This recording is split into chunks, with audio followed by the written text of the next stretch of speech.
श्री स्वामी समर्थ तुम्हा सर्वांचं माझ्या चॅनलमध्ये मनापासून स्वागत आहे। तर बघा, उद्या आहे 7 जानेवारी, वार आहे रविवार आणि उद्या आलेली आहे या नवीन वर्षातील सफला एकादशी। 2024 हे वर्ष चालू झालेलं आहे आणि या वर्षातील उद्या पहिली एकादशी आहे। ही एकादशी सफला एकादशी आहे। सफला एकादशी म्हणजेच आपल्या मनोकामना पूर्ण करणारी एकादशी म्हणून ओळखली जाते। वर्षामध्ये एकूण 24 एकादशी येतात आणि प्रत्येक एकादशीचं महत्त्व हे वेगळं असतं।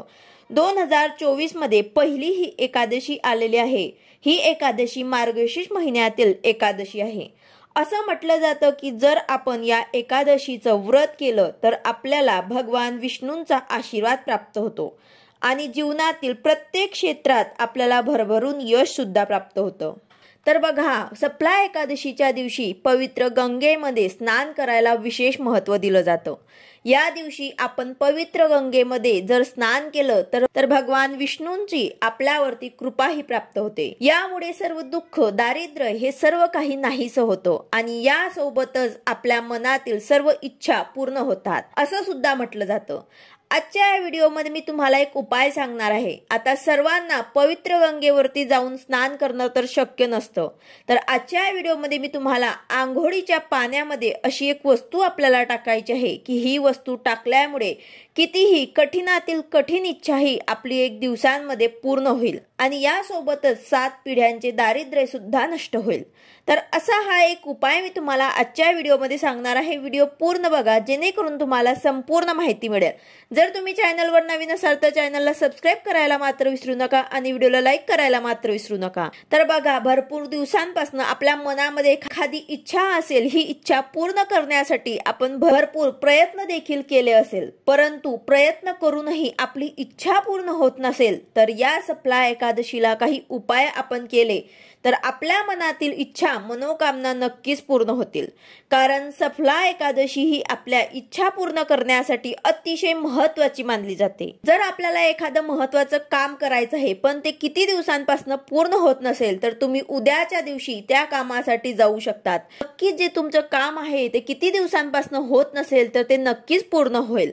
तर तुम्ही उद्या त्या कामाला जाऊ शकतात, कारण उद्या सफला एकादशी आहे आणि या एकादशीला महत्त्व असं आहे की या दिवशी जेवढी आपण कामं करतात ते पूर्ण होतातच, पार पडतातच आणि आपल्या सगळ्या मनोकामना पूर्ण होतात असं म्हणतात।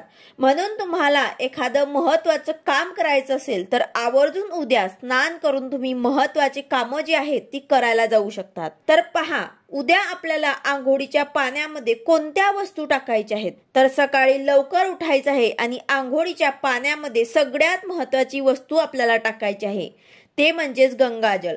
जर तुमच्याकडे गंगाजल नसेल तर तुम्ही गोमूत्र हे सुद्धा तुम्ही पाण्यामध्ये टाकू शकतात। यानंतर दुसरी वस्तू म्हणजेच भगवान श्री हरिविष्णूंना अतिशय प्रिय आहे ते म्हणजेच पांढरे तीळ। तर आपल्याला पांढरे तीळ जे आहेत ते थोडेसे आपल्याला आंघोळीच्या पाण्यामध्ये टाकायचे आहेत। हे तीळ टाकल्यामुळे भगवान श्री हरिविष्णूंची कृपाही आपल्याला प्राप्त होईल आणि ही एकादशी त्यांना समर्पित असते, त्यामुळे थोडीशी तीळ जे आहेत ते आपल्याला आंघोळीच्या पाण्यामध्ये टाकायचे आहे। यासोबतच आपल्यामध्ये काही नकारात्मकता असेल, काही दोष असेल तर या दोष दूर करण्यासाठी अगदी चिमूटभर खडे मीठ जे असतं ते आपल्याला टाकायचं आहे किंवा तुम्ही बारीक सुद्धा टाकू शकतात।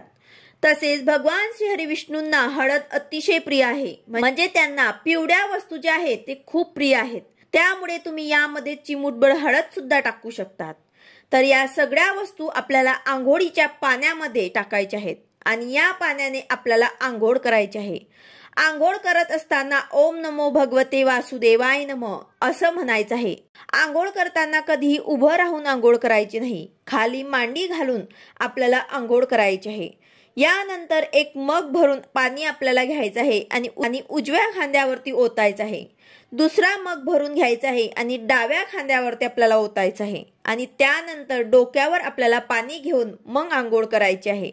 तर पहा, तुम्ही जर ह्या पाण्याने आंघोळ केली तर पवित्र गंगेवरती स्नान केलं इतकं पुण्य तुम्हाला प्राप्त होईल। यासोबतच तुमच्यामध्ये असणारी नकारात्मक दोष जे आहेत ते सुद्धा दूर होतील आणि तुमच्या मनातील कितीही कठीणातील कठीण इच्छा सुद्धा पूर्ण होईल। तुम्हाला प्रत्येक कामामध्ये यश प्राप्त होईल। आणि यासोबतच तुमचं दारिद्र्य गरिबी जे आहे ते सुद्धा नष्ट होईल आणि भगवान श्री हरिविष्णू आणि माता लक्ष्मीचा सुद्धा तुम्हाला भरभरून आशीर्वाद प्राप्त होईल। आंघोळ झाल्यानंतर देवपूजा करायची आहे आणि आपल्या घरातल्या बाळकृष्णाच्या मूर्तीवरती किंवा भगवान विष्णू माता लक्ष्मीचा जर तुमच्याकडे मूर्ती असेल, फोटो असेल तर त्यावरती किंवा मग आपल्या घरातल्या बाळकृष्णाच्या मूर्तीवर तुम्हाला शुद्ध पाण्याने अभिषेक करायचा आहे। त्यानंतर त्यांना पिवळे फुलं, पिवळे वस्त्र जर असतील तर ते अर्पण करायचे आहे। पिवळी एखादी मिठाई किंवा लाडू तुम्हाला अर्पण करायचे आहे आणि त्यानंतर तुम्हाला थोडीशी हळद ओली करायची आहे आणि भगवान श्री हरी विष्णूंना किंवा बाळकृष्णाच्या मूर्तीला तुम्हाला एक तिडा लावायचा आहे आणि एक आपल्या कपाळाला तिडा लावायचा आहे। तर अशा प्रकारे तुम्ही हा उपाय करून बघा, तुमच्या प्रत्येक इच्छा, कठीणातील कठीण इच्छा सुद्धा पूर्ण होतील। आता जर तुम्हाला सूतक विटाळ असेल तर तुम्हाला हा उपाय करता येणार नाही। तर अशा प्रकारे अतिशय प्रभावी उपाय आहे, तुम्ही करून बघा, तुम्हाला नक्कीच अनुभव येईल। व्हिडिओ आवडला असेल तर लाईक करा, शेअर करा, सबस्क्राईब करा। भेटूया अशाच नवीन व्हिडिओ सोबत। श्री स्वामी समर्थ।